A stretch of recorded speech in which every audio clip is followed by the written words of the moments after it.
Hello and welcome to Zerbinator's Horror Nights, the show that brings the air and scare, the right and fright, and the error in terror. I am your host, Zerb, and with me is my very good friend and my co-host, Mike G.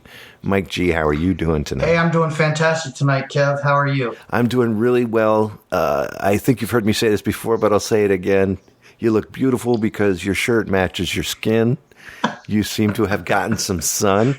Yeah, it's all about the matching accessories. That's what it is. You've been out. I went to the beach last weekend, and it's that time of year. We go outside and we get in water. And if I'm not correct, you go out your back door, and within 20 paces, you're flat in the water, aren't you? Yeah, I have either the pool or a pond on the property. Yeah, that's good. And I have a lake right out back, which I just finished raking. In fact, I would like to bring to your attention your comment. I believe it was, Kevin, what the hell are you doing with that rake in the lake? That's exactly what it was. Because I'm going, what in the hell are you raking? Well, I had to get rid of the weeds and the rocks and the junk like that that are in the vicinity around where you walk down into the lake. And there was some big rocks and stuff that we didn't get out before it finally filled back up again. But let me ask you a question real quick about ponds and lakes. What do you do to keep them clean when those weeds start growing up even out of the water? For me, here, our weeds, how can I put this? I don't do anything for me. That's a good way to put it. Because my pond is stocked with several species of fish. So when I get bored, if I want to walk out in the backyard and toss a fishing line in, I can do that. And the grass, I leave the taller grass that's growing out of the water. It kind of mats over down here. It tends, instead of coming straight out, unless it's like cattail reeds, the regular grass will just kind of fold over and create what's called mats. And the little fish, when they have babies, they all hide in there so they don't get eaten by the bigger fish. That's why I don't clean it out, because I don't need to. And then as things dry out and the water level drops, that grass dies. So it kind of manages itself, actually. Oh, okay. Well, then, for us, our lake, of course, you saw the beginning of it. It was like in the very center of the lake, there was a lake, and then it finally filled up with the abundance of snow and rain. Right. And so now, I guess it is cattails or something's coming up. And also these floral-like things, and Is it look like lily pads with white flowers on them? No, it looks like cabbage. All right, next time take a picture and send it to me and let me see. I will. And I can tell you definitely. What it is. And but yeah, it's a pain in the butt. So I've been raking it out. Yeah. But man, that comment you said was funny, and I was like, what the hell am I doing? Is this stupid? Is it just going to come back? I mean, what? So I started playing guitar with my rake after you commented. Hey, guess what? We do a show about horror movies. That's right. Did you know that? We'll talk about lakes and weeds. Well, tonight we're going to discuss Jennifer Kent's 2014 horror film, If It's in a Word, or If It's in a Look, You Can't Get Rid of the Babadook, or the Babadook, or the Babadook. Babadook. He is a fluke. There is a pre-warning I would like to tell everyone. We will spoil the heck out of this movie, so if you wish, watch the movie first, then come on back. And if you don't care, stay right there.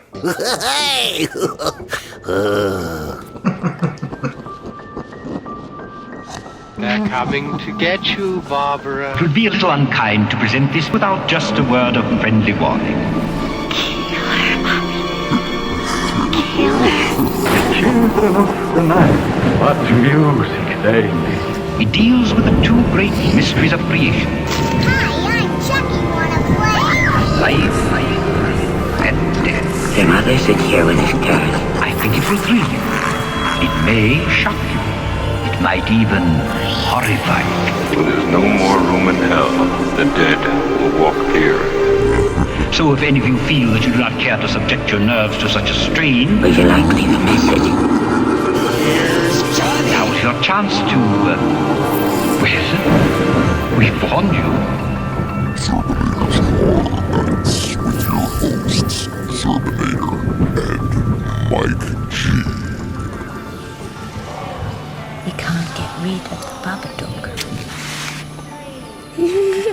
A rumbling sound, then 3 sharp knocks. That's when you'll know he's around. You'll see him if you look. Babadook, dook, dook. This is what he wears on top. He's funny, don't you think? See him in your room at night. Mom, does it hurt the boy? Mom, does it live under the bed? Mom? Mommy! Mommy! We are on iTunes, finally. All right. Well, it took it. Do you know that this show went on iTunes faster than any other show that I've ever done? I guess that's a good thing. Yeah, I guess I have good credit with the iTunes company. Whatever that is. Give it time. Those peeps. We'll change that. That's right. Well, we've already talked about how we've been doing. Just been enjoying the summer kicking off.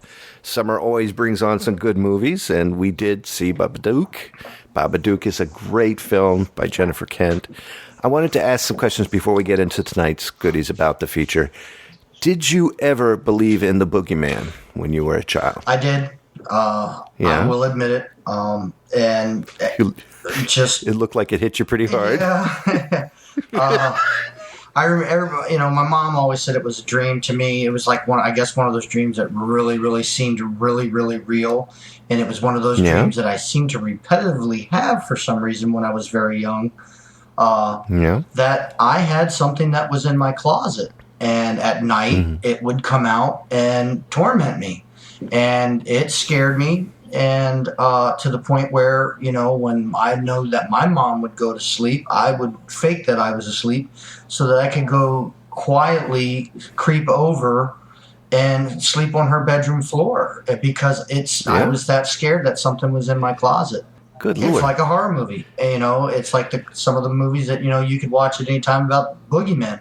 And that was how it was for me. And that lasted probably almost 2 years for me. Did you have a face for this creature, or was it just there was something there that shouldn't be? All right, you're going to laugh. It was like a morbid, haunted-looking, zombified monkey, believe it or not. That's the form. I'm not going to laugh at that. And yeah, you laugh. No, I'm not. I laugh at it now, but it really, and I would always tell everybody I had an evil monkey living in my closet, and I would get laughed. No, I'm not going to laugh.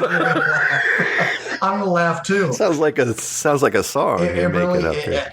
I couldn't write it if I wanted to. And,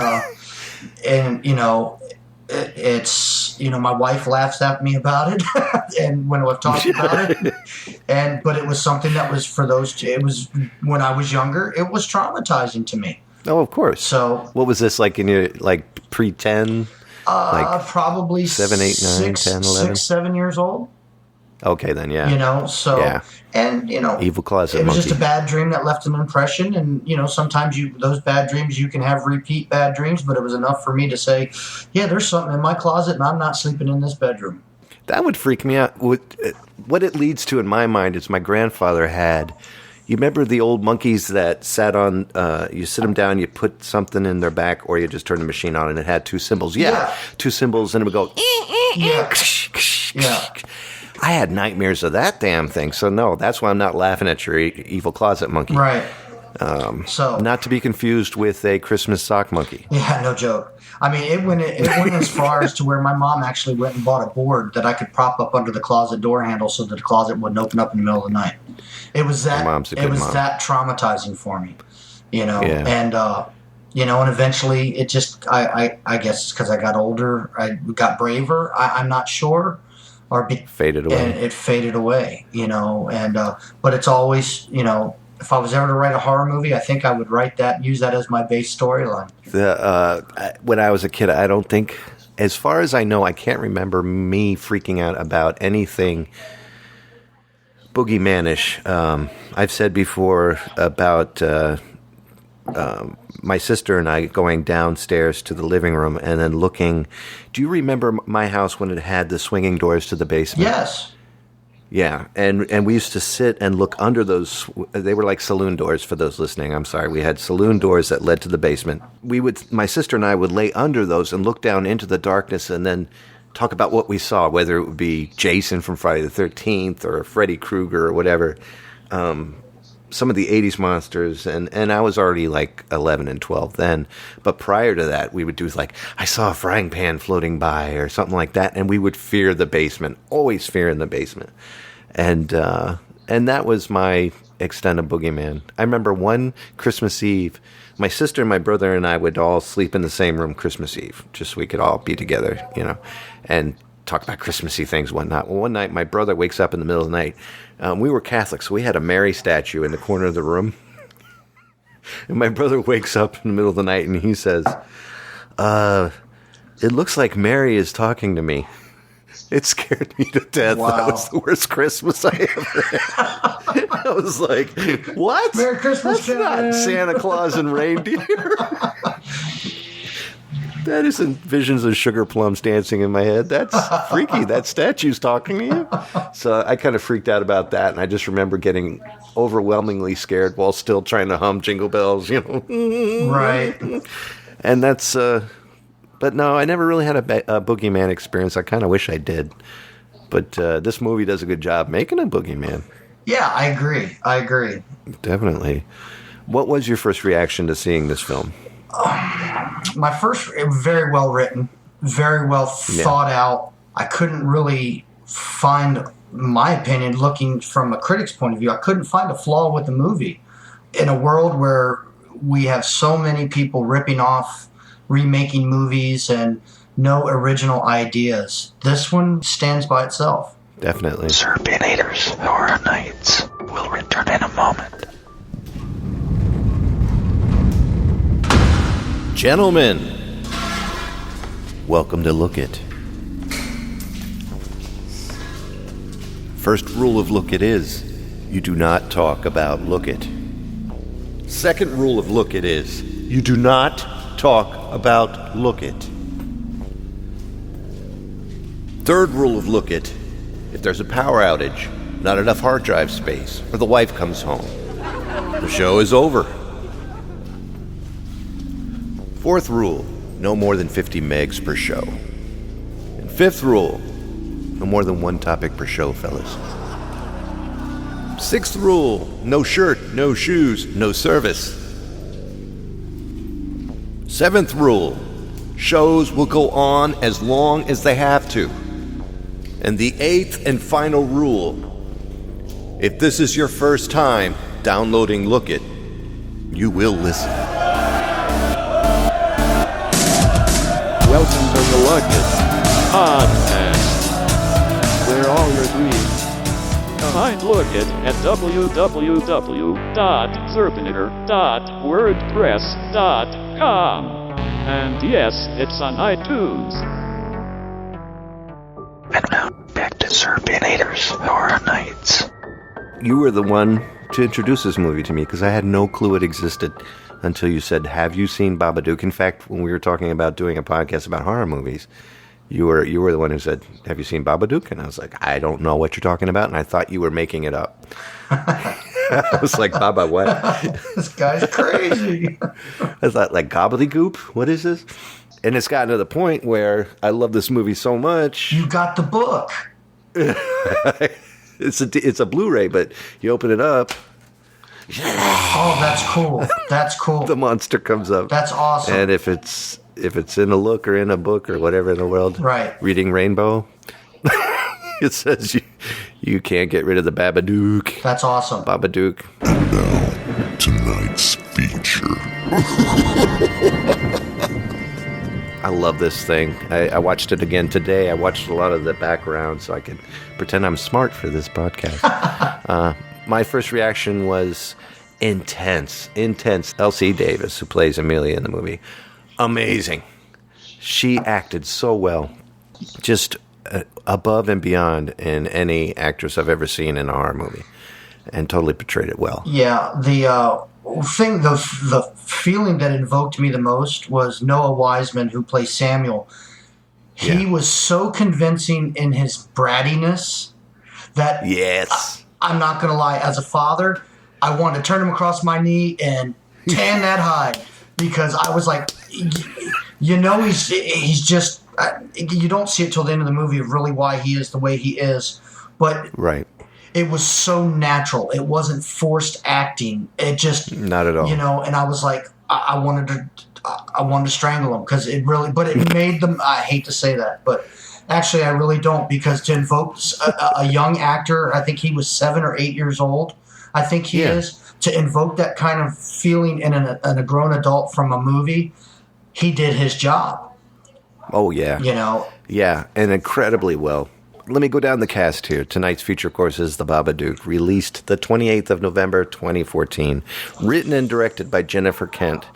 The cast is Elsa Davis is playing Amelia. Noah Wiseman is playing Samuel. We have Barbara West as Mrs. Roach. Daniel Henshaw as Robbie, the love interest. We have Benjamin Winspear as Oscar. Chloe Hearn as Ruby. Tony Mack as the principal for the school.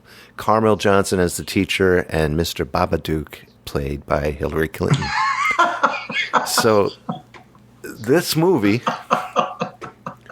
You didn't know that? It was her. Yeah. Okay. Now for a quick movie plot summary. Written by Zerb. The movie opens with a woman floating around her room around a lot of glass flying through the air, which is not good. For most of the movie, she is scolding her kid, who looks a bunch like a Mick Jagger mini-me. She keeps hearing sounds and stuff in the house, which is a bit freaky. All of a sudden, a book appears in the little Jagger's bedroom, and then again at the front door without a salesman. This is pretty freaky too. As the time progresses, the book seems to predict stuff like if the dog needs aeration, then she all of a sudden pokes holes in the dog. Or if Jagger Jr. gets out of hand, there's pictures of the woman slapping Jag Jr. around too. This figure appears in different places within the house, which makes you pause and rewind the film to see if your friends saw it too. Then you feel dumb when they say they did see it. Finally, the movie ends with a great twist and features true heart and wonderful storytelling. Just beware the freaky kid's huge head and the wacky wonky eyes cause that scary too. All true. All true. So that kid's face, like when he gets really out of whack, his eyes are about to pop out of his head when he's screaming. Woo. Yeah, that's, again, I know horror movies don't get their due recognition, nor the actors that play in them. Unless they're really good, like this one. But this one was really good, and, and I scanned for the Academy Awards just to see. Honestly, Noah Wiseman, Essie Davis is great, okay, as Amelia, but Noah Wiseman, who plays Samuel, that kid made this movie, man. He really did. Just the raw emotion and, like you said, facial expressions and the way he did his eyes and some of the dumbfounded looks, but yet the smart looks where you could see him thinking things through. If I wish they had like a best supporting horror actor award, because that kid would have walked away with an Oscar. I keep wondering if there's anything in what country was this? Australia. Australia was filmed in, yes. So if Australia has an award ceremony for this type of thing, I'm pretty sure that he had to have gotten something. I looked it up and I found nothing because I was going to add it in our tidbits later. Yeah, man, it's because it's an independent film. I bet you $100. Yeah, that's probably what it is. And sometimes those are the best films out there, And like I said, it's just a fantastic horror movie. And now for the films that had followed the original. If there are films that will follow or has followed, of course there isn't. Jennifer Kent said to IGN.com, "The good news is I had the foresight to make sure that my producer and I owned rights to any sequels. The reason for that is I will never allow any sequel to be made, thank you, God, because of the fact that it's not that kind of film. I don't care how much you offer her, it's just not going to happen." And then she giggled after that. So that was refreshing and wonderful to hear. She did a movie called Monster, which is a little 10-minute version of what then became The Babadook. I watched that. It's on this Blu-ray, and I'm showing it to Mike right there so he can see what I'm talking about. I got the Blu-ray. And the monster movie, it's a 10-minute film. I'm sure I can find it on YouTube, or you can find it on YouTube. The Babadook takes form in a human form, and she ends up owning it afterwards, which is weird. She ends up feeding it. It stays in the closet, which for you, this movie would probably be scarier than the original Babadook here. The monster movie, I think, would be a little bit more hitting home because it starts in the closet. That's where it came from. And so at the end of the movie, she's giving, she puts the monster in its place, has it go back and stay in the closet, and then the next morning she wakes up and makes her son breakfast and then gets a glass of milk and puts it in front of the closet door. And the monster hand comes out and gets the milk, and the door shuts, and that's the end of the 10-minute monster clip. And it was really good. It was really good. It sounds very similar to the end of the Babadook movie, except it's in the basement. Right, exactly. They keep him down there. How about a little bit of movie trivia? Just to let you know, they actually have a website for this movie. It's www.thebabadook.com. That's The Babadook, BABADOOK.com. A lot of interesting tidbits about the movie there. They used to sell an autographed book. The actual book that's in the movie, it is all sold out now, unfortunately. Yeah, I know. I was interested in one I was going to buy one. And so... how much was it? I believe it was like $80. Yeah, but I think it would... I'll make my own. As a collector, it would have been, for me, for movie memorabilia, that would have been a kind of a cool, nice little addition. So I'm going to give you some trivia stuff here from my side here. The Babadook is an anagram of a bad book, which is kind of cool. I thought that was really interesting how they tied that in. William Friedkin, director of The Exorcist from 1973, said, "I've never seen a more terrifying film than The Babadook." And that's high praise. Yeah. Well, did you know, Mike, that this is Jennifer Kent's first full feature-length film? I wouldn't have guessed it. I wouldn't either. Jennifer Kent and Elsa Davis also went to school together. Elsie Davis played Amelia. Is it me, or do you think that Amelia is hot? There's times in the movie, yes. I'm watching her, I'm like, she reminds me so much of who? She switches from Goldie Hawn to a young Sissy Spacek to all of a sudden she's Terry Garr. Then she goes back to, and every time I see her, she looks different. And she's a beautiful young lady, if I may say so myself. Who she remind me of, and I can't think of her name. Sybil Shepherd. She kind of gives me that a young Sybil Shepherd, and who was very, very attractive, in that moonlighting heydays. And I love I know. And so that's who she reminds me the most of. He's always got to go there, folks. Don't mind him. We'll put the rabbit. Will you remember the posters on my wall? We'll put the rabbit back in the hat real soon, folks. Oh, you've known me a long time. Well, according to the writer-director Jennifer Kent, The Babadook was designed based on stills from the lost film London After Midnight from 1927, starring Lon Chaney Sr. That's interesting. I've never heard of it. I want to look that up. Me neither, but I bet you it's on YouTube. Maybe. You can find anything you want. Yeah. Right? Well, if it's a lost film, all they were doing were from storyboard pictures, basically, right? From the stills made from the storyboards? I would guess that would be it. Because obviously, if it's a lost film, it really doesn't. The film isn't out there for viewing. It is now, Mike, and I'm holding it. It's on there.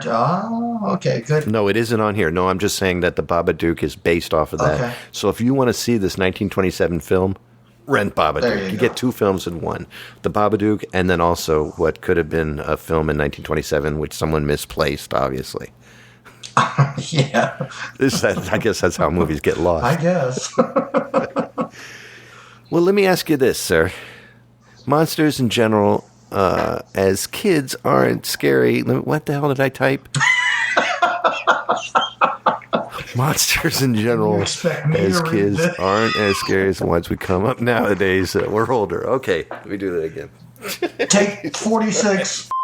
Well, Mike, monsters in general, when we were kids, I think, aren't as scary as the ones that we come up with nowadays that we're older. Your thoughts? My question on that, so I can answer that, is as in movies or as in imagination?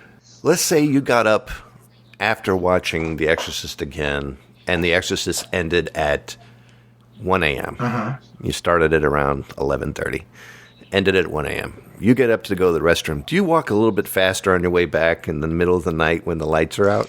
No, I don't walk.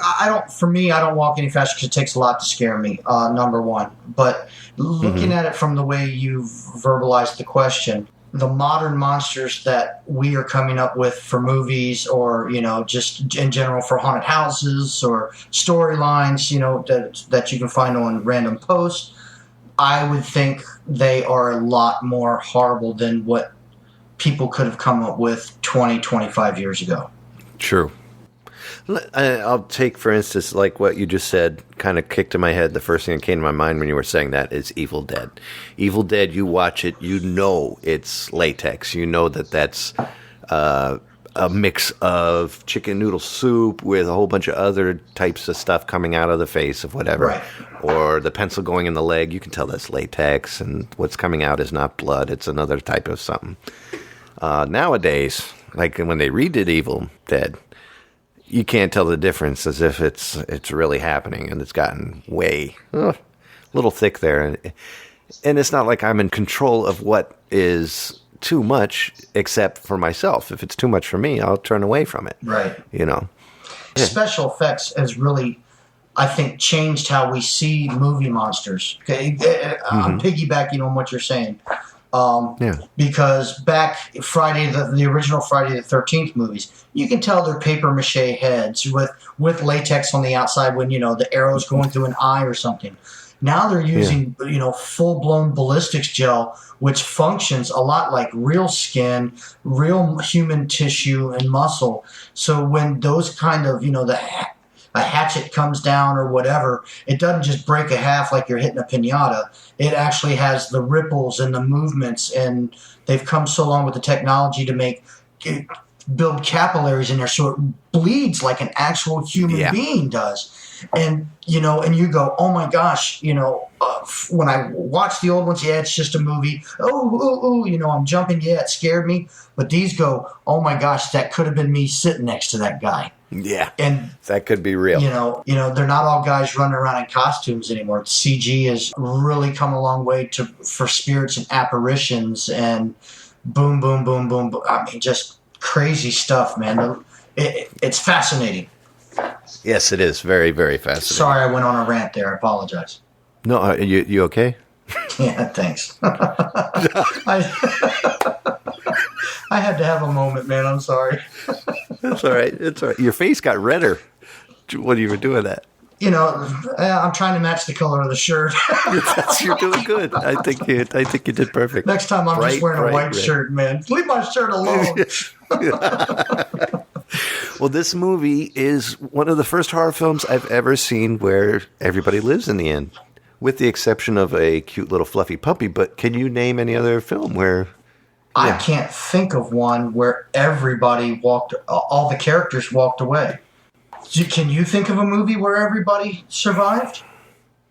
There was Night of the Comet. No, that's actually the opposite. Everybody dies. The entire planet melted. I'm trying to think of a movie that would have ended in like, he was only dreaming. And I can't. Yeah, I mean, the only one I can think of is Sixth Sense, where the main character died. But he was dead before the movie started. Right, exactly. Right. And that's it. So nobody else additionally passed away. Yeah. Except for maybe, like he says, that car accident over there. The guy just died and he came and talked to me. Right. So no, I can't. Yeah. So it's just, that's very interesting that it's the first horror movie where just nothing actually happened except for the husband who died in the car accident. And he was dead early on, and basically the premise is built around that. Serpinators, Horror Nights will return in a moment. My name's Doug, and I did dumb things when I was a kid. And my name is Zerb, and I've done dumb things when I was a kid. And we talk about the dumb things we did when we were kids on our podcast, The Dumb Things I Did When I Was a Kid. On that podcast, we talk about the dumb things we did at school. At church. At the pool. By the lake. In our cars. In tents. On trains. On planes. On the playground. Sometimes when I pull my finger, it makes a sound. You can find the podcast at mccoycast.wordpress.com, which has links to the iTunes and Stitcher feeds, and also on throwbackreviews.net. And now, back to Serpinators Horror Nights. And real quick, we're going to destroy this film for you if you have not seen it, and you've listened this far. I can't believe you have. Thank you. We appreciate it. The woman, Elsie Davis, Amelia, the main character, her husband was decapitated in a car accident which took place when the son was born. The son, 7 years old, and she's still trying to deal with it, trying to forgive basically her son for causing a car accident. I mean, she blames him, she blames herself. She is just angry and just hasn't gotten over that. Babadook, the monster itself, is a consolidated version of that anger, that frustration, and that terror, and it's something that she created out of a kid's book. And basically, there is no Babadook at all in this movie. It's just a creation of all of that anxiety, all of that anger, that terror, the fact that she can't stand her son yet. She hasn't had a time to grieve, so she just hasn't. She loves her son, but she hasn't paid him any attention, and she finally faces it. And that's what the Babadook is. It's that monster that she's created, and she faced it and said, I don't want you here. And she said, I want you to stay down in the basement. And that's where everything that belonged to her husband was. And she kept everything down there. And that's how she faced it. And when that hit me at the end of the movie, I was like, wow, that's awesome. And the reason that it's so scary is because that's what you can create. You can create that kind of anxiety and that kind of stress and that kind of thick mess out of something that you should face right away when you have a situation like that. Yeah, I mean, if anybody that watches, horror movies or especially these television programs like, with paranormal, investigations and stuff, you'll hear that a lot of them will say that because of negativities happening in someone's life, like a poltergeist, it's from self-manifestation. So that's kind of what they kind of pulled a little bit of that into this because of the tragedies. You're right. Her being under stress, trying to raise a child, trying to support them, because it was evident she was having a hard time even putting groceries on the table during the movie. Yeah. And working as many shifts as she could at her job so that she could pay the bills, because with her husband gone, it really, it as a single parent, it was very hard. Yeah. And the boy didn't make it much easier. Like I said, he was an absolute brat in the early parts of this movie. And not to his fault, if I can interrupt you, not to his fault, because he wasn't getting any attention from Mom. Mom was too busy dealing with all of those things that you're talking about. No, you're absolutely right. I can't fault him for it, but it just... He, like I said in the early part of the show, man, he just played he played that part. You just wanted to smack so him. Well that, wow, and I haven't, there's not a lot of acting in movies that invokes that type of feeling in me. The comedies you laugh, but someone to actually, he got under my skin. I don't know any other way. Was it that car scene where he was sitting in there and he's yelling at his mom and saying, don't let him in, don't let him in, and he's screaming at her. Well, that was in the bedroom. I'm sorry. He was in the car and he was screaming at her, saying it was real. It's real. He's going to get you and all this. That's right. And I'll protect you. I want to protect you. And then he looks up to the right and she looks too, because she's like, what the hell is he looking at? And then he just freezes and his eyes roll back and he went, no, that's what got me. Yeah, there's that. I mean, just part. His attitude, I need the traps to protect you. When he's building all the little traps, and she's taking him away because he almost shot her, I think it was, or shot the neighbor. Got her with the dart. Almost got her with the dart. And I recommended the film to somebody at my work, and she came back and she went, oh my God, you were so right. Because she goes, well, tell me about it. And I said, all I can say is, let me know how you feel about the little kid. And when she came back, she said, I wanted to wring his neck. So I knew it wasn't just me. So he's brilliant. I mean, that just means he's a brilliant That's actor. right. That's and it. it's the first time he's ever acted. They called him back 6 times. I think they auditioned 300 kids. They brought him back 6 times, and he beat out all those kids. And some of them had other acting experience. He has no formal training or anything. It was just natural talent. That's awesome. And it was perfect. He's got a future. Well, if he can play a bratty kid, yeah, for the rest of his life. I'm talking about Home Alone 5. Oh, no, I'm he kidding. might be good for a remake for that. It's time to go. Time for final comments. All right, well, of course there will not be a sequel, but do you think that if there was going to be one, what would be the situation? I think the situation would take off with the kid. Bingo. That was going to be my answer. The kid just loses it because of those 7 years lost. Yeah. Comes back. That the stress from that creates more stress. Maybe his mom passes away, and then you never know. Mr. Babadook comes. Maybe he even has a family now. Or something like that, and they start going through it, and he's blocked it all out. And then all of a sudden he starts having recurring memories, and it unleashing of, oh my gosh, I thought I dreamed all this, but it was actually true. I could see a sequel working in that aspect. I would hope that wouldn't corn out them. Well, that's why she bought the rights. Yeah.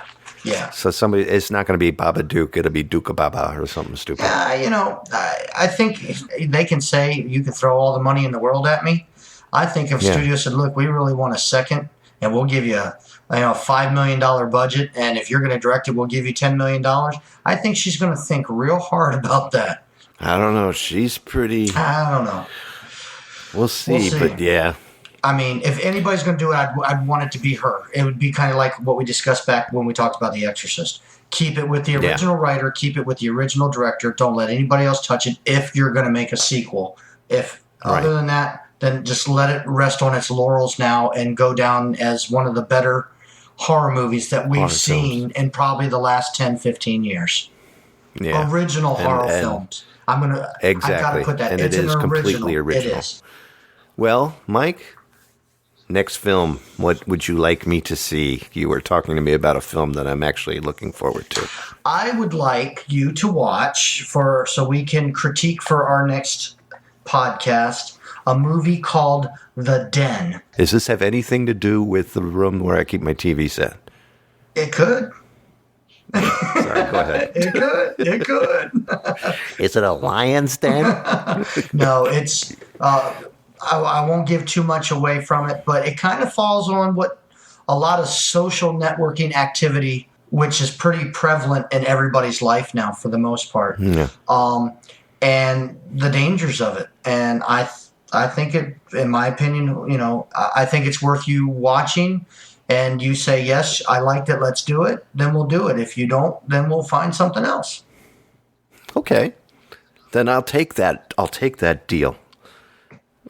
And we'll see how it goes. Thank you very much, too. And that's also on Netflix. So anybody else who wants to watch The Den, while we're watching The Den, watch The Den. And until then, we'll do The Den. And now, tonight's horrifying music. All right, then. All right, so I'm going to close out tonight's show with one singular sensation written by me, the Z. This is one I did for the album Fear back in 2002, and I figure it's pretty pertinent in this here situation. It's got Babadook written all over it. Mike, thank you very much again for joining me for another one of these silly-ass shows. No, man, thank you for having me. This is great, man. This is absolutely fantastic. And I enjoy it. And please join us again when we discuss another spooky film in our horror night. Sound coming from the attic, things I've never heard before. Words murmured in the distance, objects thrown across the floor. Souls lost between the prizes, invading all my attic space. I think they want my knowledge, my brain is not a final. Thoughts seem to be telepathic, all these thoughts cannot be mine. Blood trickling down the stairway, making it unsafe to climb. I'm pretty damn sure that these souls are pure, but one of them is calling my bluff. I've had the priest come in and bless this house, but this one is pretty rough.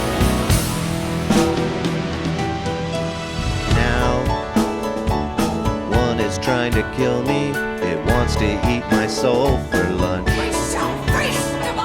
And another wants to thrill me, she says she wants me by the bunch. Help, I see one coming closer, coming down the bloody stairs. Hope they don't even see me, because I am so sure that I'm a goner now. This one sees me here. I've lost all chances, and that's for sure. They found my deepest fear.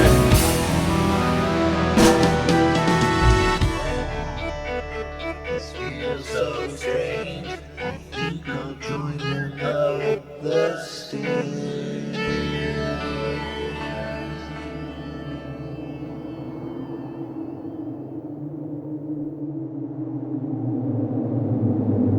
Join us. All of Zerbinator's music and podcasts are under the Creative Commons license, which allows retelling and rebroadcasting as long as the author is notified and credited. For more great escape pods, please visit www.zerbinator.wordpress.com. If you would like to contact Zerbinatorland, you can send an email to instrumentally@gmail.com or give us a call at 571-408-ZERB or 9372. You can, so that was the shit. You're thinking about dinner, aren't you? No. I'm going to order wings. I'm rushing. I need to slow down. You told Shelly 30 minutes, and I'm trying to help you stay in good shape. Don't rush. Don't worry. Okay. She's I'm going to say that one more time. William Friedkin, director of The Exorcist in 19...